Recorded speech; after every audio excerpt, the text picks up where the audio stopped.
video pag-uusapan natin ang mangyayaring Miss Universe Philippines 2025 next year. Dahil kumpirmado na nga as of last week, there are 59 official franchise of this pageant. So kung yung last year nga, merong 54 to 55 franchise ang pageant at nakita nga natin nag-compete yung mga delegates nito during the last year's edition pero may mga nag-back out kaya parang nabawasan na nga lang sila, parang hindi na kompleto.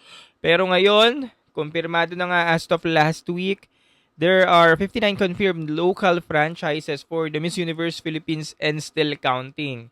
So, isa-isahin natin ngayon dito sa listahan kung sino-sino nga ba sila. For this episode, yan, napili natin ngayon ang tanong ni Iran Paulo 4944. So, shoutout sa'yo. Sabi niya, ano po sa tingin mo, kuya, ang tamang formula na dapat makuha ng Philippines para makabalik sa top 5 ng Miss Universe? Ano ba sa tingin nyo, guys? Kayo ang sumagot, comment below.